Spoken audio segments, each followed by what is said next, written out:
Good afternoon. I'm Alan Henderson, Executive Director of the National Association of Teachers of Singing, and I want to welcome you to this webinar on the COVID-19 Relief Act 2 and the singing community. We hope to be able to bring you some resources that will assist all of you who are listening and others who may listen to this later relative to the various funding mechanisms that are in place to help those in the singing community and the teaching community and the performing arts, the broader performing arts community as well. I'm also joined today by Ann Henderson, who is a university instructor in accounting and also a CPA. And you see us sitting next to each other because we've been bubbling together for 35 years now. And so we're here to share our expertise as much as we can and give some guidance to you and bring these resources to you today. And I'm always grateful for her expertise on such matters as we will discuss today. So thank you for being with us. You're welcome. Glad to be here. Together, we've helped several nonprofits, arts organizations, community service organizations, churches, and of course, NATS access some of the funds that have been available during COVID. I know in the spring, many of us had great frustration trying to navigate the funding mechanisms that were available, whether it was unemployment, whether it was some of the federal funding mechanisms, or maybe even some that were available to you in your state or even the city where you live. It was a frustrating process on top of course, being in the middle of an international pandemic. And stress was high, and many gave up, and others were successful and celebrated. And so our goal here today is to help as many people as possible be successful and be able to receive funding if you're eligible. I want to share with you a conversation I had with a NATS member who runs a multi-teacher studio and has a small business in the United States, and also has a venue, a small storefront where she has several studios in that venue, and a small performing venue that she uses for her studio. And she also rents it out occasionally to community groups and others who are in need of a small performing venue. So she, of course, faced what everyone faced, moving as much of her teaching online. Of course, her venue portion was shuttered, yet she still had rent to pay, many other things weighing down upon her as a small business. And fortunately, she was able to negotiate some rent abatement with her landlord, which helped her navigate the water. She applied for PPP. She actually was not successful in getting PPP. She thinks that probably she calculated some of the figures wrong, but by the time she finally heard that she didn't get it, she kind of moved on. She was trying to figure out some other methods and ways to kind of keep her business going, keep both, not only did she feel responsible, of course, for her own well-being, but she had employees that she was concerned about. So this frustration is real. It was real in the spring, and we're here today, hopefully, to help guide you and give you some tools to navigate the waters and all the things that are available to you. So let's get started. First of all, we hope that you are staying safe. Join us in fighting the fatigue. It's tough. We need to message to one another. We need to support one another about all the protocols regarding distancing, masking, staying safe, staying sheltered as much as possible. I know the numbers are rising where we live and in our community, and we're certainly concerned about the latest phase. And so we encourage you to redouble your efforts to stay safe. Keep those masks on, and make sure you encourage others as well.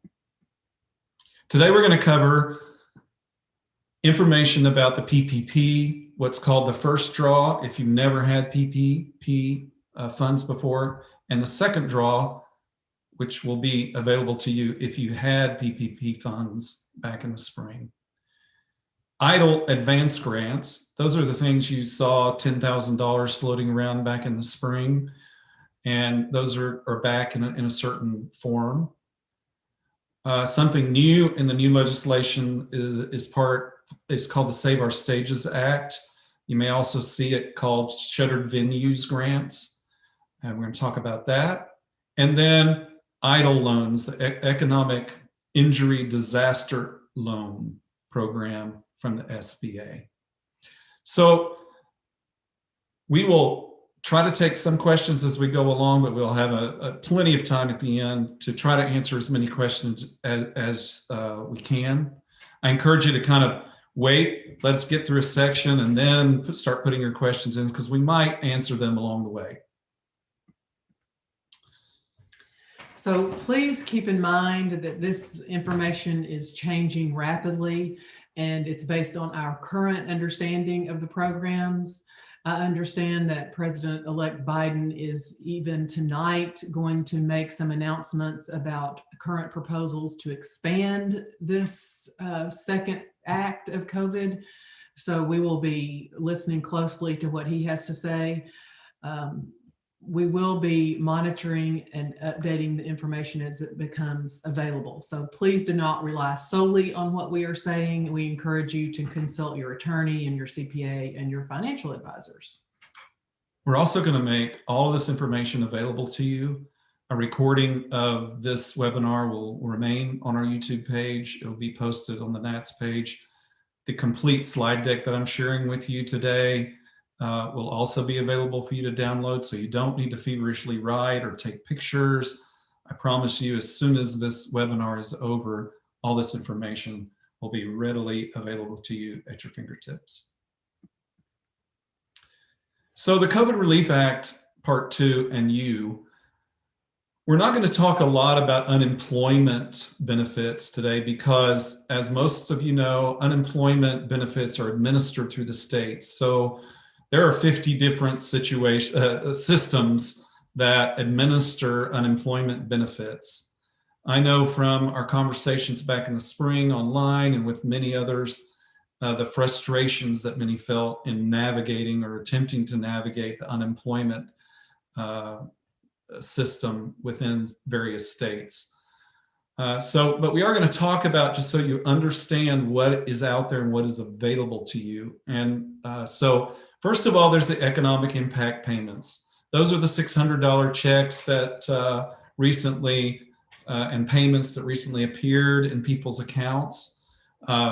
There is, of course, rumor that those amounts may be more in 2021 and may be additional monies distributed if you qualify.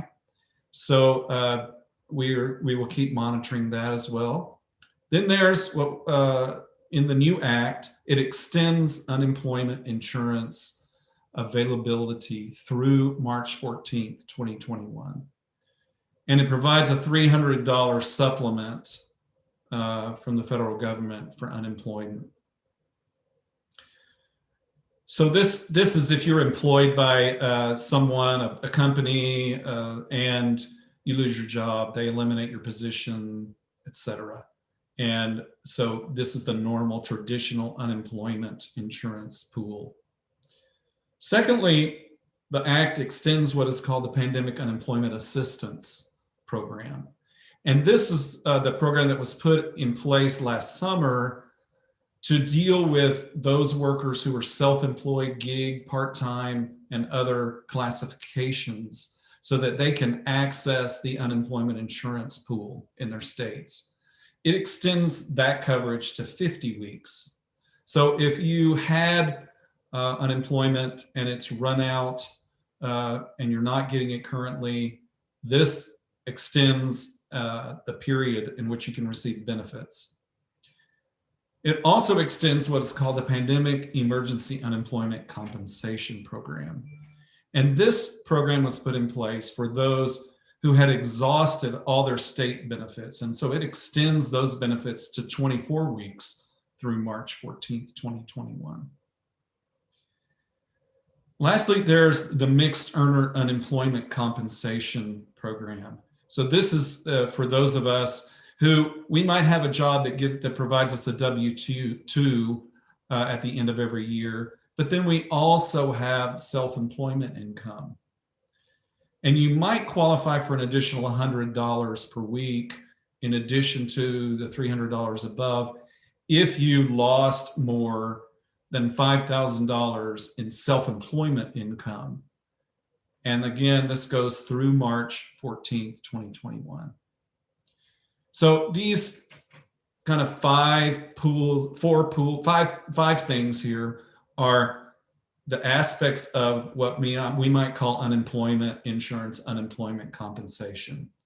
So you may qualify in one or multiple of these. So also, if you have an FSA, either through your employment or you have one set up independently, That's it. a flexible spending account, which allows you to shelter, tax shelter money for healthcare and other eligible expenses. If you do, you can roll over your money that you didn't spend in 2020. Now, if you're familiar with FSA, it's kind of the use it or lose it fund. You have to be careful about how much you hold back, because if you don't spend it by the end of the year, you lose it. So what this does is it eliminates you losing it at the end, from the end of 2020 into this year.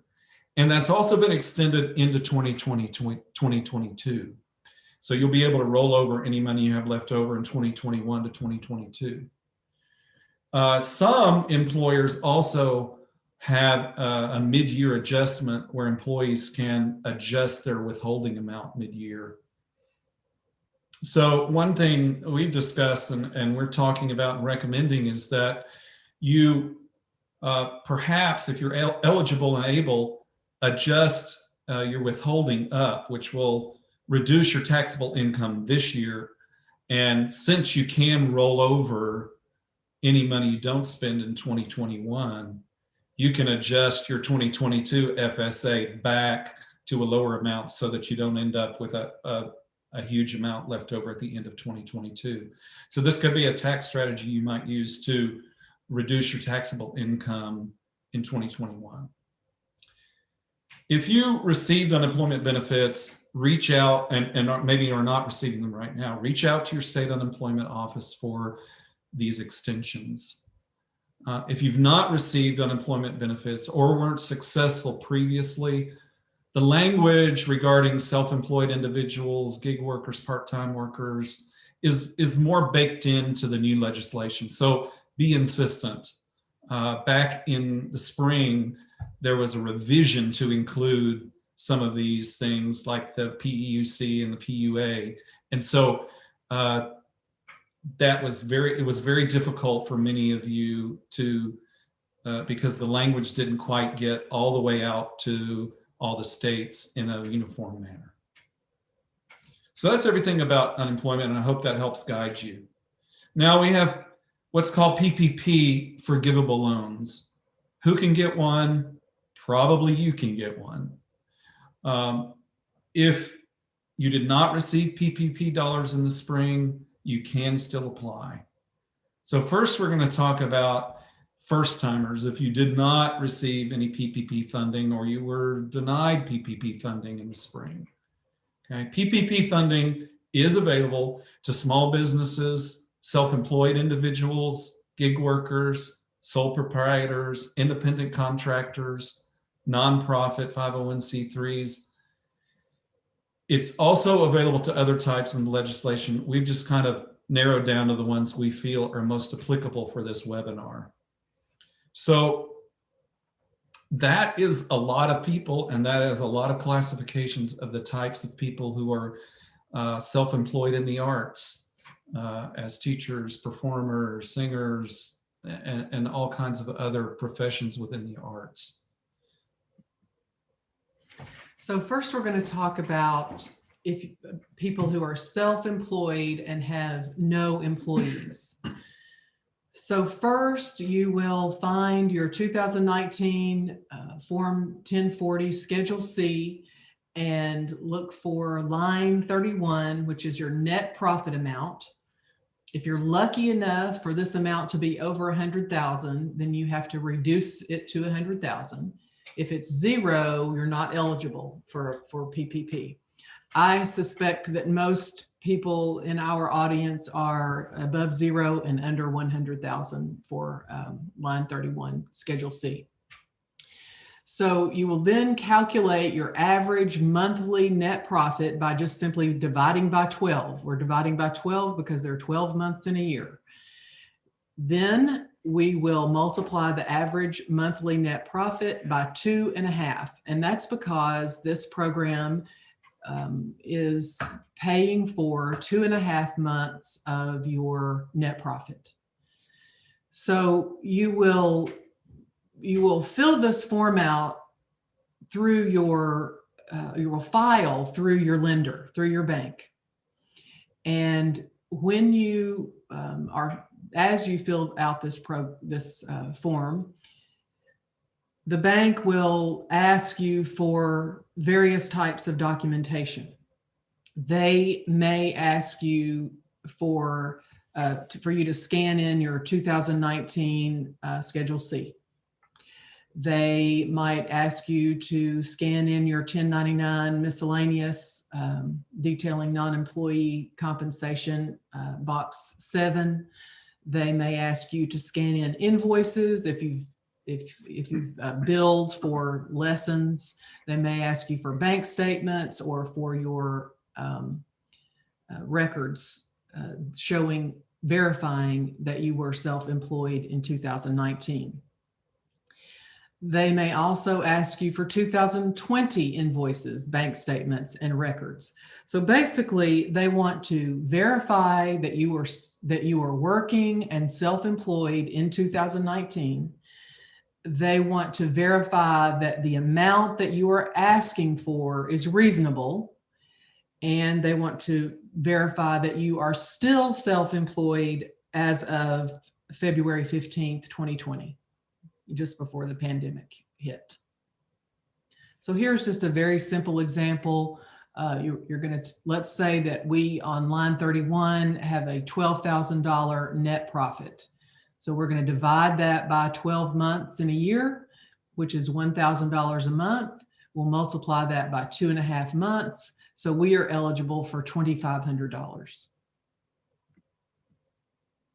This is an example of a form that the SBA has published. Your lender's form might look slightly different, but it will likely ask for all of this type of information. So you first at this top, you check the box that is appropriate for you as an entity, a self-employed individual. Most likely, you will put your name. If you go by a different name, you'll put that here. When you were established. This NAICS code is a North American industry code. You can do a Google search and find the code that is most appropriate for you. And then you will check this top box, no more than 500 employees. Then you'll put your social security number, your email address, make sure you fill out your email address, and then you'll show your calculation that we just went through. So we would put $2,500, we'd put $1,000 times 2.5. So we would have 2,500 over here. You would put 0, and then you will check the amounts, the boxes that are appropriate for you. You need to, of course, you have to check payroll costs because 60% of what you obtain needs to cover payroll, but you might also check rent and utilities if you have rent and utilities as possible uses of this money. You want to give yourself as much flexibility as possible. So, you probably don't want to collect all of them because some of those just are not going to apply to you. Okay? But click as many as you can because, as Ann said, 60% of the money must be spent on payroll. You could spend 100% of that on payroll if you want to. But clicking some of those other things at least gives you some flexibility. Because in the end, you will ask for forgiveness of this loan, and you want to be able to show that you used it for these various categories. Now, the application is longer than this. We put the top part. There are a series of questions like you see number 1 and 2 below, where you just have a yes or no.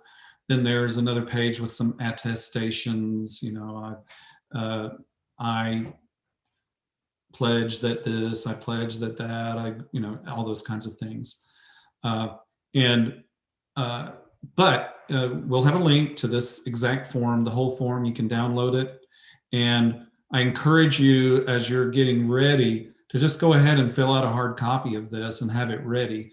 All your banks are probably going to ask you to do this online, of course.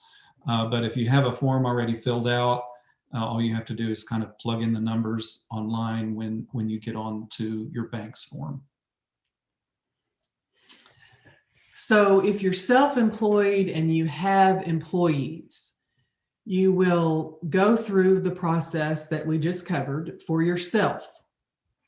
Then you will add up your 2019 gross wages for your employees, and you will obtain that from your IRS Form 941 for each quarter. You can also add if you contributed to any employee health insurance, or if you contributed to your employee retirement plans, and any contributions to unemployment insurance tax. You can add all of that up, and then you go through the exact same calculation that we just went through. You divide by 12 months and multiply by 2.5. And that will give you the amount of the loan that you're eligible for.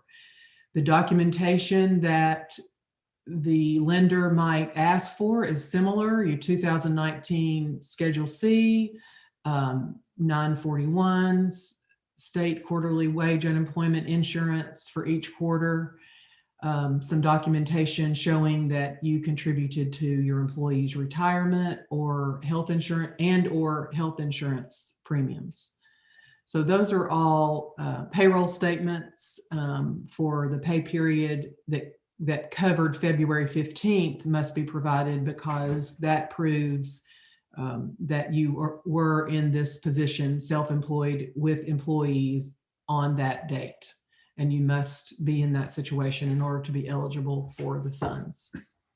So you're going to calculate your own payroll costs from as a self-employed person. Then you're going to add all of these other amounts to that. And of course, you know, the more that totals, and if you're providing health insurance for employees, if you're doing retirement things, those kind of things, that just raises your total, so that when you do the division and the multiplication, you're maximizing the amount that you're available to receive. One other thing that I failed to mention up here in B, if you paid someone that was not on your payroll and you ended up giving them a 1099, you can add that to B. So an independent, if you paid an independent gig worker yourself, you can add that to your payroll. So we talked about self-employed people. This is the same process basically as what you would go through for nonprofits. If you have an S Corp, a C Corp, it's going to be the calculation similar to the last slide, minus that self-employment part for you, because in a nonprofit, an S Corp, everybody would be an employee. Also, some of you may have an LLC, and if you have an LLC, you want to follow the instructions based on your tax filing status, because as an LLC, you can choose whether you want to have a tax filing status as an independent contractor, et cetera, et cetera. So you're going to use the same process we just outlined if you have one of these types of businesses. There are some unusual circumstances. Some of us are involved in seasonal businesses, and there are alternate methods for calculating the types of funding you're available for. You know, if you run a summer program, if you have a short-term festival that's a separate business, or camps or workshops, there are ways to compare quarterly, monthly income over a certain period rather than an entire year, over the period in which that entity operates. So you can reach out to a variety of sources, and particularly if you have an accountant that can help you understand that. But just don't think that just because you only work part of the year, or your business only operates part of the year, that you're somehow not eligible for some of this funding. So for those of us who were lucky enough to receive some PPP funding in the spring, the legislation that just passed allows us to get what's called a second draw PPP. You had to have received first round funds. You also have to have spent all those funds that you received in the first round. I will also say, however, that you do not have to have already applied for forgiveness for the first draw before applying for the second draw. We'll talk about forgiveness in a minute. You can have no more than 300 employees. And the kicker here is, and the qualifier is, you must demonstrate that at least a 25% reduction in gross receipts between comparable quarters in 2019 and 2020. So what you want to do is compare your quarterly income over all 4 quarters in 2019 and 2020. Now we're going to suggest that you start with the second quarter of 2019, April, May, and June of 2019, because April, May, and June in 2020, of course, was the most economically devastating quarter for most of us. So that was the time where the height, we didn't know what was going on, everything was shutting down, etc. So I would start with that and see if that's your quarter or not. There may be other quarters, because as things have lingered, there have been ongoing economic crises and economic injury to many of you. So, but that's the most obvious one. Okay, so you're probably going to have to do a little calculating on that, especially if you're self-employed and you don't have employees, because most of the time, unless you're astute and keeping really good financial records in some kind of program or system that works for you, you're just used to doing your Schedule C at the end of the year and adding everything up on an annual basis. So it might take a little bit of work.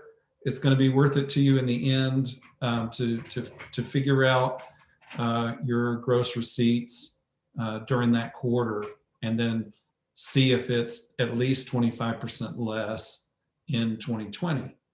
For that exact same for the period. exact same period. Quarter. Okay, so you can't compare the second quarter in 2019 to the third quarter in 2020. Okay, so if in 2019 my second quarter gross receipts was $10,000, and then I went and calculated my 2020 gross receipts in the same quarter, I would need to have had gross receipts of $7,500 or less in that quarter in order to show that I had a 25% reduction in my income. Now, the application for the second draw is almost identical. Okay, we have the same things at the top, and there's one thing different there, Ann. Well, first of all, we have the same, calculation of your average monthly income multiplied by 2.5. Then down here, you show which quarter you are comparing. So this is an example, the second quarter for 2020 and the second quarter for 2019, and you're showing your gross receipts for both of those quarters. So that it can be seen that you did in fact have a 25% decrease. So if we consider the example that Alan just gave, we would put $10,000 over here in our 2019, and then over here to 2020 would show $7,500 or less in order to show the 25% decrease. Great. As I said, the form's almost identical. Okay, well, there will also be a link for you to download this form, and you can use it to fill out your figures and get prepared. So you're going to apply from your local bank where you do business. I'd go there first. Of course, if you already received some PPP funds, you want to go directly back to the same place that you received your PPP funds the first time. Contact your local bank where you do business, see if they're offering and if they're administrating PPP loans. If they're not, they may be able to direct you to a like institution that they cooperate with that is doing that. I will make a suggestion to you as well that if you want to help some in your community, some specific folks in your community, that the federal government is giving preference and opening up the portals earlier for a certain set of types of institutions: minority-owned lending institutions, women-owned lending institutions. So if you don't have a relationship, I would suggest seeking out one of those minority-owned banks or minority-owned lending institutions in your own community. And so you won't be only helping yourself, but you'll be helping a minority-owned business within your local community. And you have to apply, of course, by January 31st. By March 31st. And if you have trouble finding a lender, there is a lender match on the SBA website, a link here, which you can go to and seek a lender. Often they will try to match you with a lender that is close to you. I have not specifically used that myself. I know that there are a few other lenders who you might see advertising on Facebook. Also, some of our credit card companies are also lending, serving as a lender. And so you might take that as a second, because you already have as a second option, because you already have a relationship with them as a customer. Now, you don't want to wait. The money ran out in the spring on many of these programs before the end of the date. And of course, with a little more preparation now and advertising, I think the demand is going to be huge. So you just want to be ready. Now, none of the portals are open, even though the federal government said they would be open this Monday, this past Monday. It takes a while for the banks and the lending institutions to get all of the forms reprogrammed in their systems and open up the portals. It's likely that if you already had a PPP loan, you're getting regular emails from your bank, and you probably had a direct email from one of the lending officers that was handling your previous loan. So I'd encourage you to just send them a direct email. Make sure you're getting all the emails from your lender, and know, so that you'll know as soon as the portal's open, and be ready and jump on it. Now, it's important to know these are loans, okay? When you get all the paperwork for this PPP, it's going to be like a loan payment, like your mortgage, like a car loan. There's going to be pages and pages of words and clauses and all kinds of things, all right?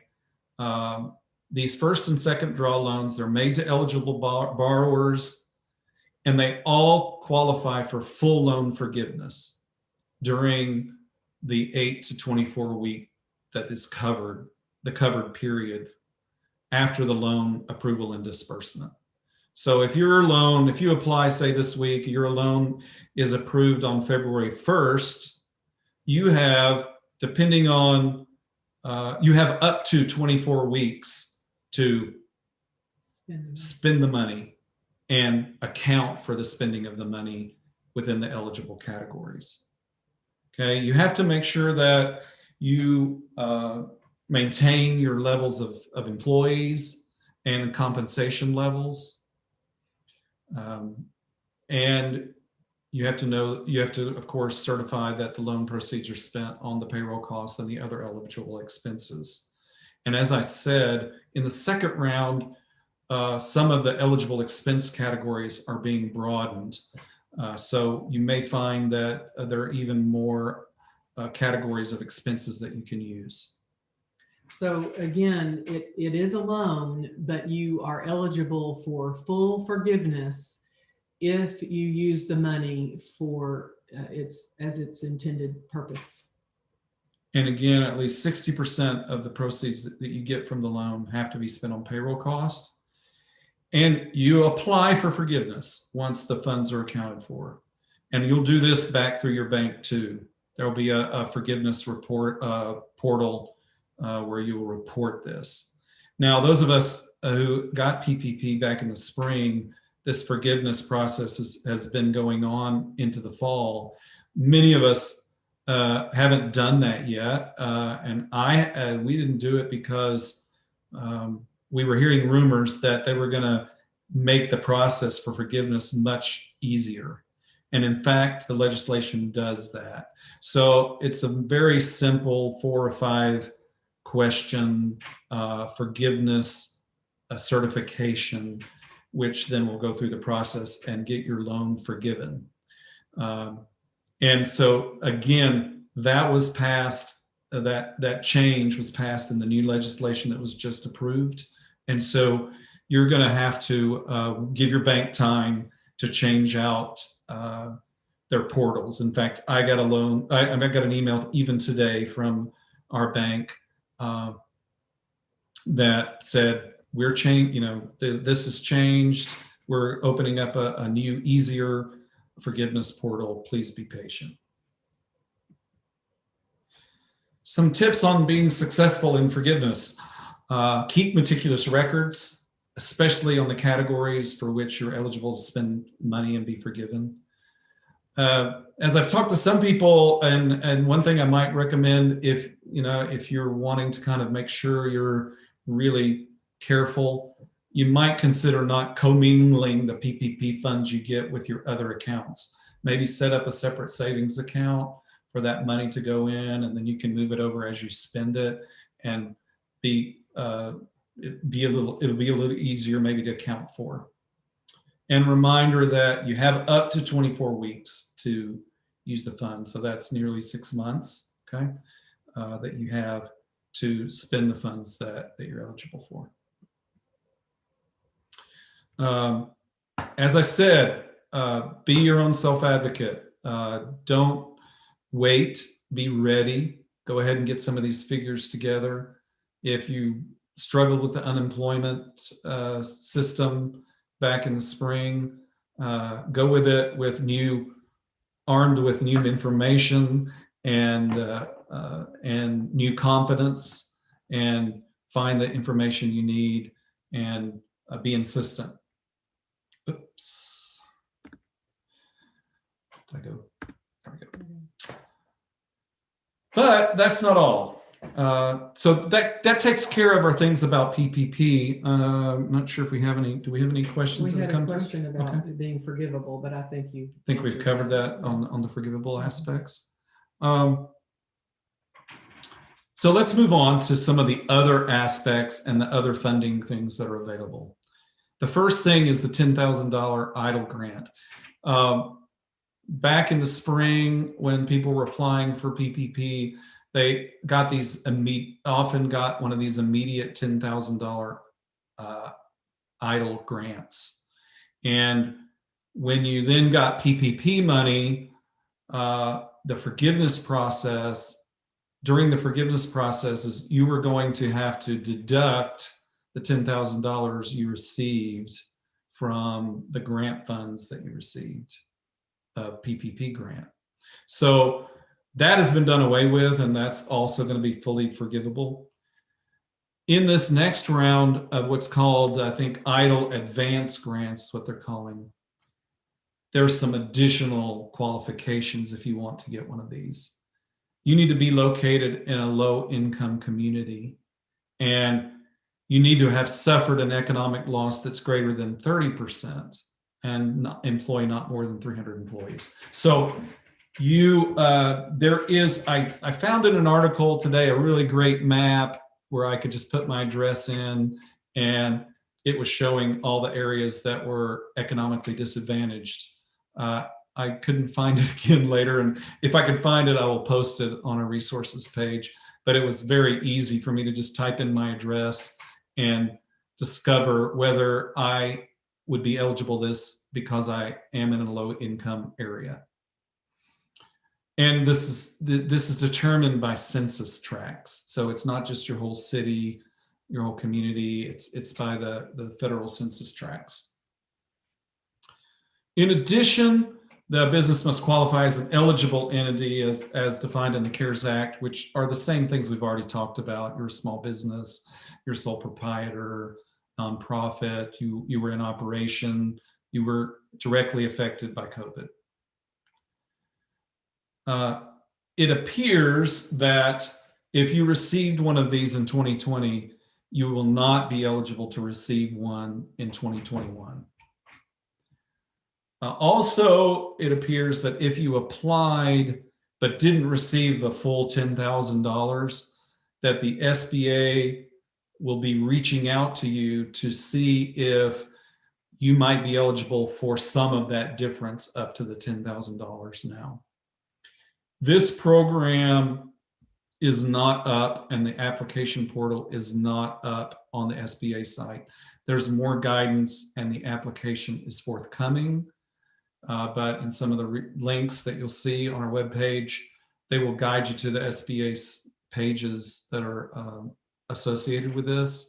And you can just keep checking back. And of course, if we hear that the portal's open, we'll be posting that and making that available to everyone.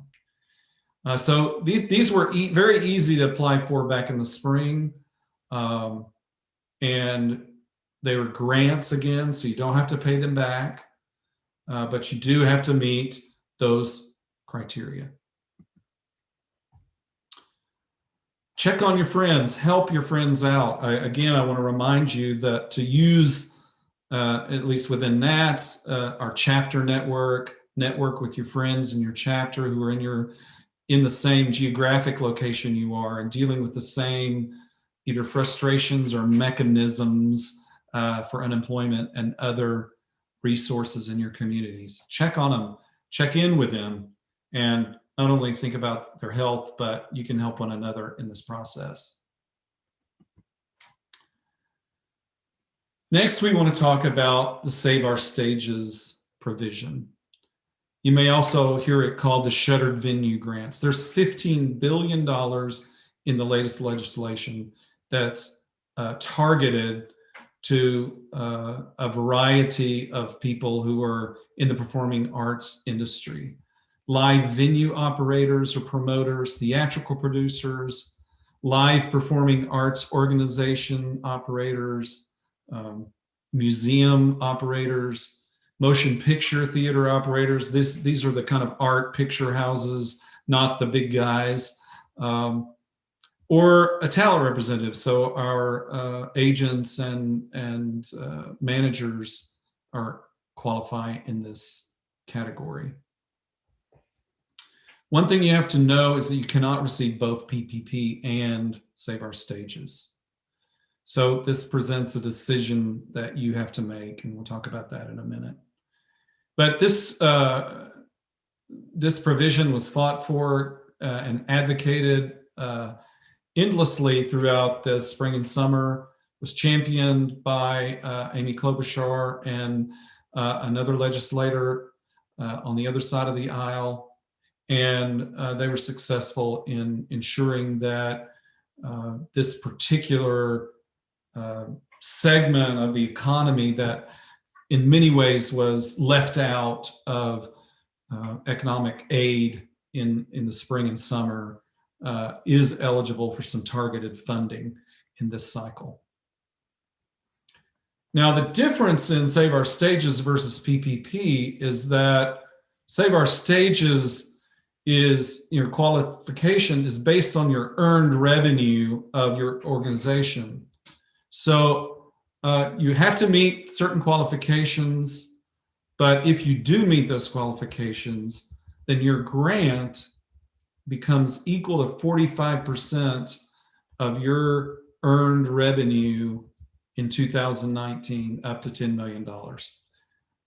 So this, not being, you're not qualifying for Save Our Stages based on your payroll.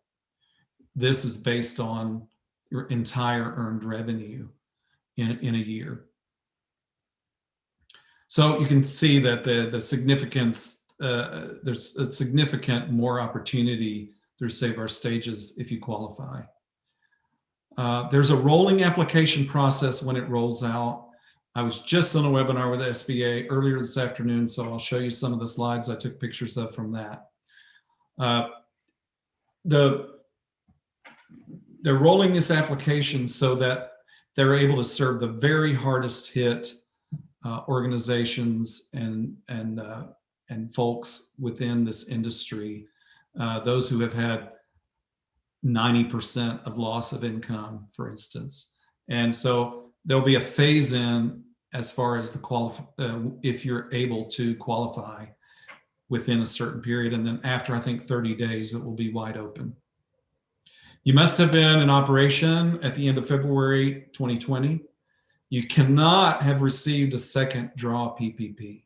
So when I think one of the questions you will have to answer if you try to apply for a second draw PPP is that you have to say, I am not applying for Save Our Stages.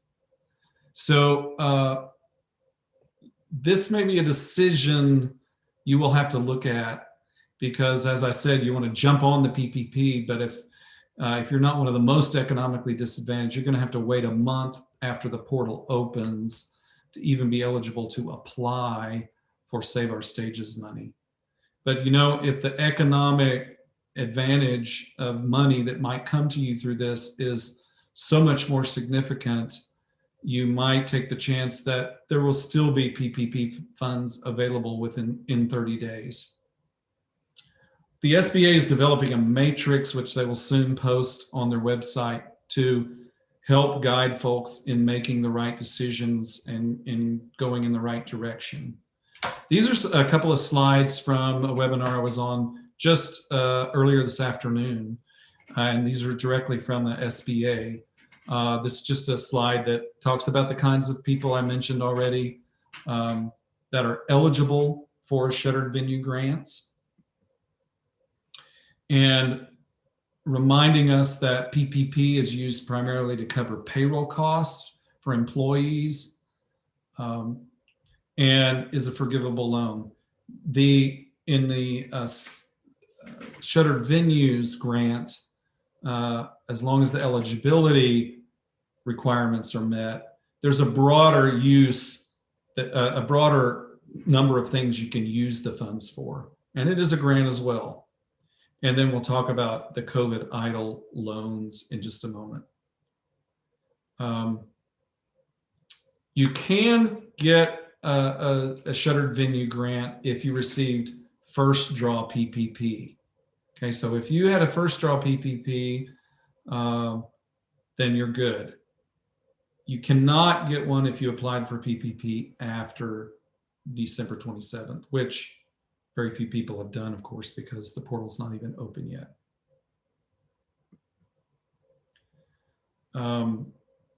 There also is room in the legislation that once kind of a first pass has been done with all the applications that are received, that they may have a second pass from those that received first grants, and you may actually be eligible for even more funding.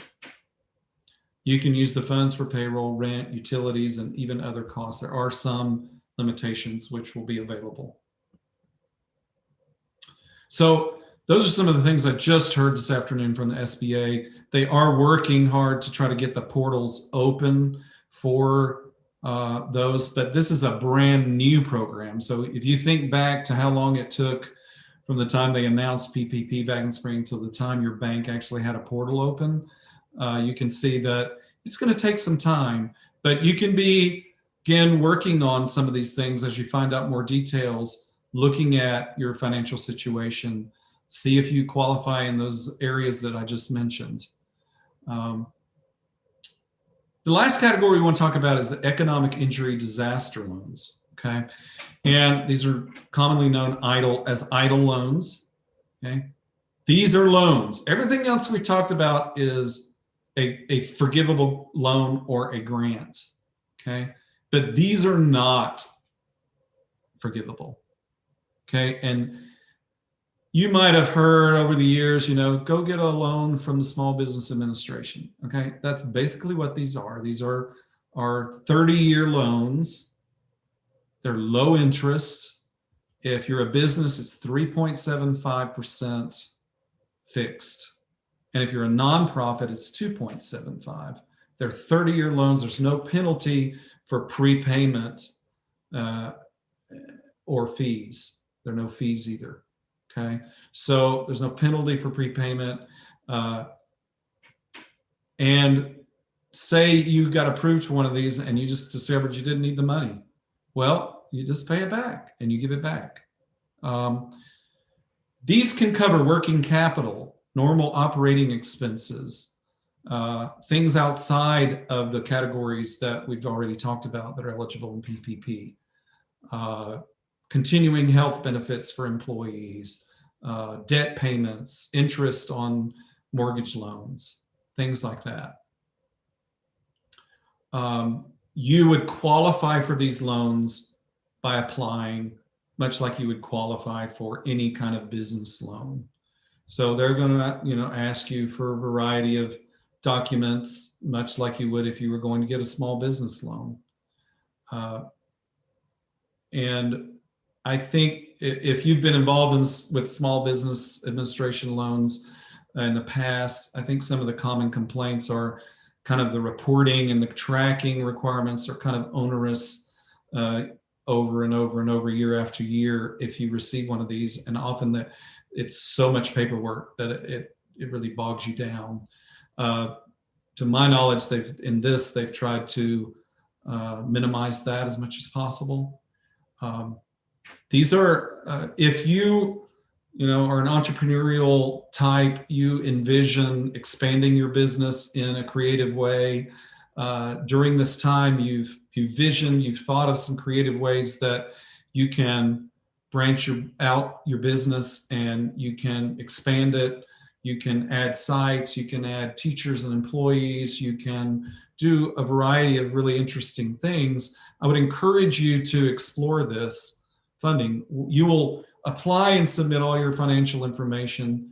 You will get back from them a document that says you are eligible for up to, say, $200,000 in loan.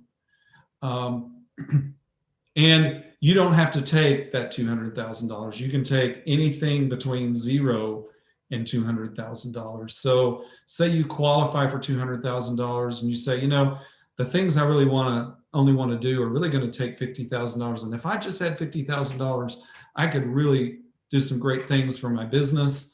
And I know I feel confident that business growth would then, of course, pay back the loan over time.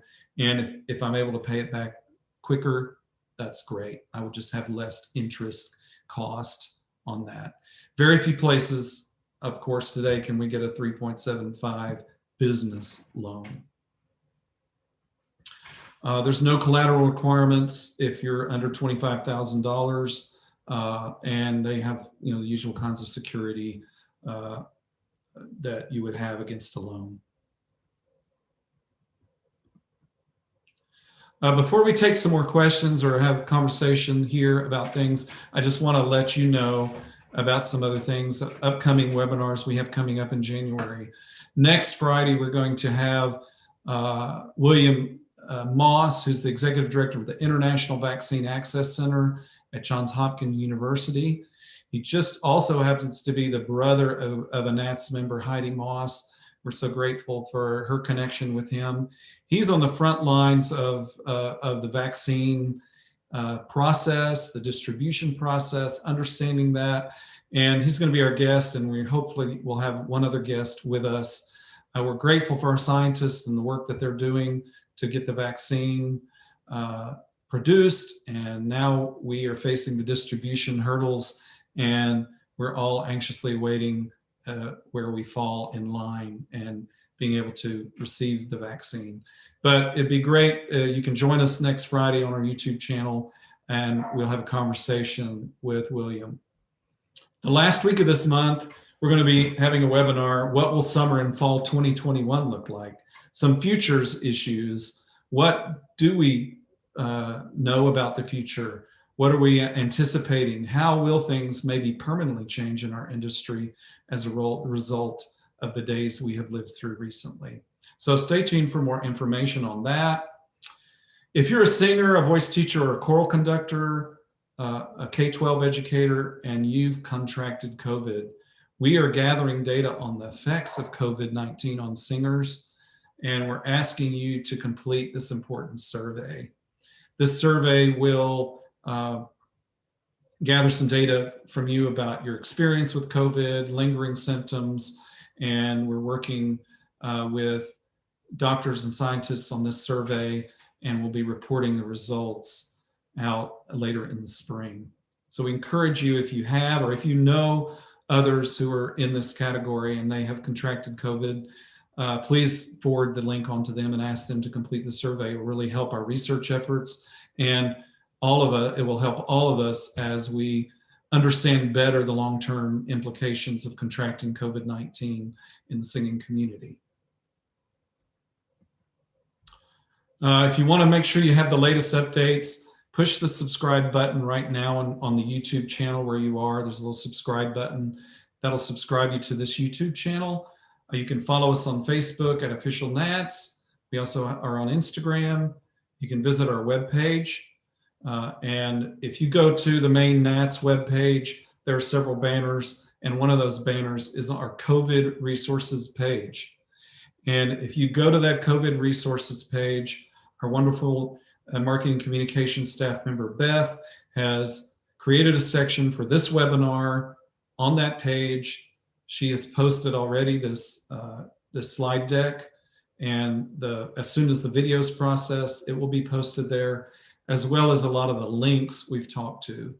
Now, as I mentioned, some of these places that we're still waiting guidance. So we will begin adding to that and posting the additional resources and guiding you as best possible on that page, at that place, and that location as we know more. I encourage you to email either me, alan@nats.org, or info@nats.org if we can be of further assistance to you. Again, we want you to make sure you mask up and sing on. And some of these images I've used are also available to you to use on social media, and I encourage you to share them widely. There are efforts at a public service campaign to encourage people to fight the fatigue, to follow the CDC guidelines on masking and distancing, and they have a nice singing take on many of them. And also, some of them, we're very concerned about the mental health issues that we face in our community as we continue with the COVID crisis. And so there's also some wonderful messages to help remind us to take care of ourselves.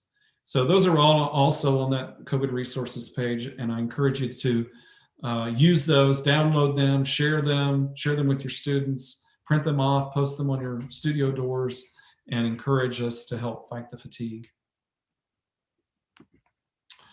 So now we're at some Q&A time. Do we have any other questions, Anne, that have popped up? We do have a question here. If payroll is paying me, how do I prove I have given the money to myself? is this taxable if it is forgiven? Congress has made it very clear that if the loan is forgiven, it is tax exempt. I'm not sure about this other question. Do you? I'm not sure I understand it. If payroll is paying me, how do I prove I have given the money to myself?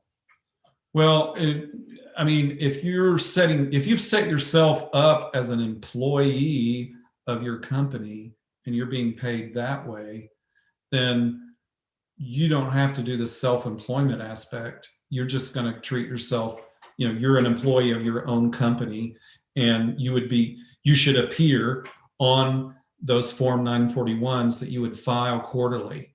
So again, you would treat yourself more in that next category where I said C Corps and other kinds of companies. All right. So you wouldn't have to calculate your self-employment aspect and then add that in. You should be appearing as an employee on those reports. That's right. Okay. What other questions do we have? Could the idle grants be used for a business that you've just been getting started building? What if you're fairly early in developing the business before COVID? Okay. Let's remember a couple of things that Ann pointed out and earlier on.